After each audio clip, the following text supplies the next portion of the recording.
Assalamualaikum teman-teman, selamat datang di channel Hilda Anggun. Sesuai yang kalian lihat di judul, saya akan memberikan rumus dasar seputar Microsoft Excel. Ya, Microsoft Excel merupakan sebuah software penghitungan. Di sini, Microsoft Excel dapat dimanfaatkan dalam berbagai penggunaan, seperti 1. Bidang akuntansi 2. Pengelolaan data 3. Operasi tabel 4. Kalkulasi matematis 5. Pembuatan grafis dan lain sebagainya.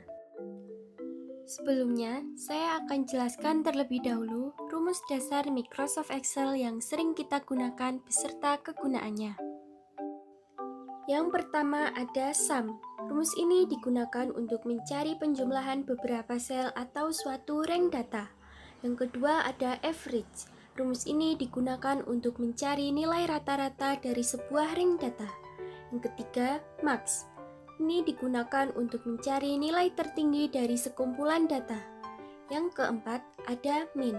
Digunakan untuk mencari nilai terendah dari sekumpulan data. Dan yang terakhir ada count. Digunakan untuk menghitung jumlah sel yang berisi data berupa angka. Nah, sekarang di sini kita langsung saja masuk ke dalam Microsoft Excel-nya.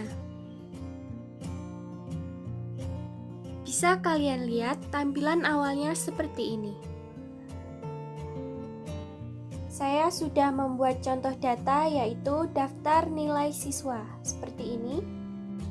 Ya, bisa kalian lihat di sini ada beberapa nama siswa dengan masing-masing nilai mereka.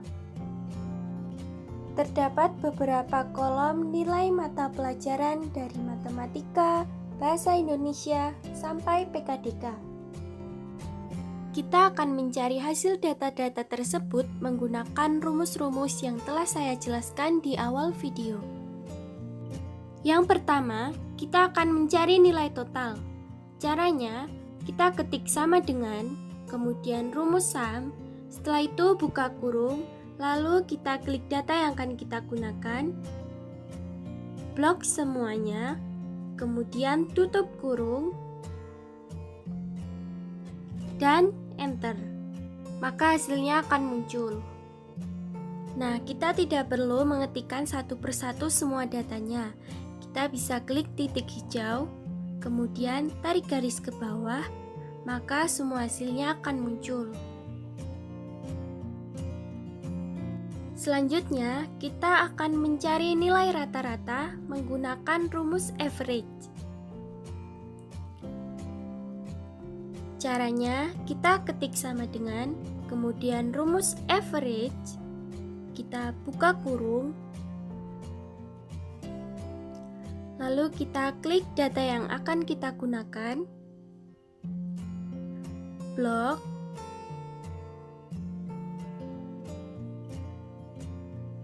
setelah itu tutup kurung, dan enter.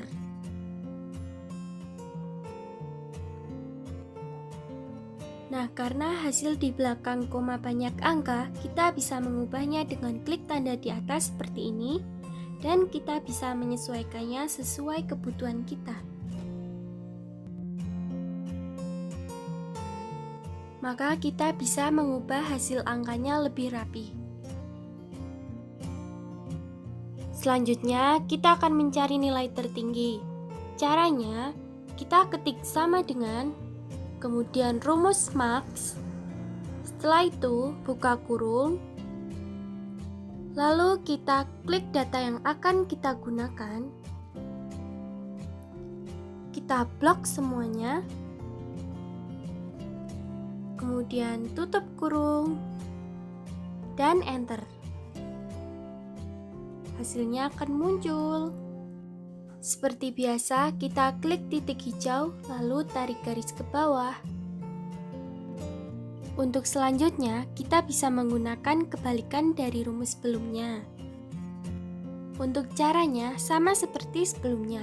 Kita bisa ketik sama dengan, kemudian rumus min, setelah itu buka kurung, kita klik data yang akan dibutuhkan, lalu blok semuanya.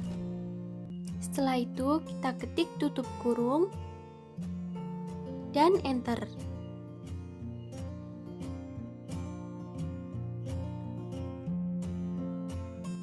Kita klik titik hijau lalu tarik garis ke bawah seperti biasanya. Dan selesai. Sekarang kita akan menjawab pertanyaan lanjutan. Nomor 1, berapa jumlah siswa dalam data tersebut?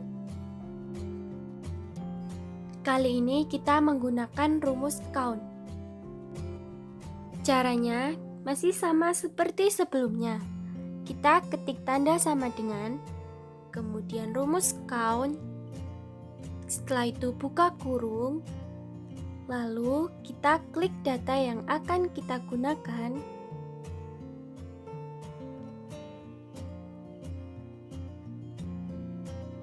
Kita blok semuanya, kemudian tutup kurung, dan enter. Ternyata hasilnya 0.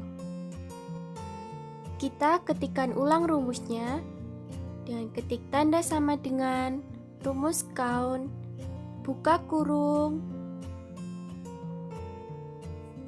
dan kita klik data angka nomor 1 sampai 10, kemudian tutup kurung, dan enter. Baru akan terlihat hasilnya. Kenapa yang tertera hasilnya adalah kolom yang berisi nomor, bukan yang berisi nama? Ya, itu karena pada fungsi count, ia hanya menghitung sel-sel yang berisi angka saja. Oleh karena itu, kolom yang berisi teks tidak akan terhitung. Kita tambah satu pertanyaan lagi ya. Untuk yang nomor 2. Berapa jumlah nilai PPO dan PWPB untuk siswa bernama Anggun?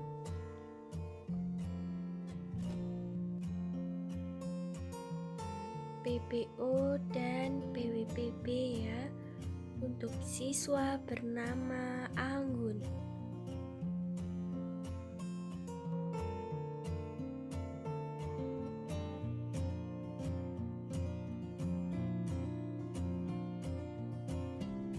Untuk caranya masih sama. Kita coba ya. Caranya kita ketik sama dengan, kemudian rumus sum, tetapi berbeda dengan sum yang sebelumnya. Setelah itu kita ketik kurung buka, lalu klik data yang akan kita gunakan. Di sini kita klik nilai PPO, kemudian tanda titik koma, kemudian klik nilai PWPB milik Anggun. Setelah itu kurung tutup dan enter, maka hasilnya akan tertera. Tidak sulit bukan? Sekarang kalian sudah paham kan? Silahkan bisa kalian coba praktikkan.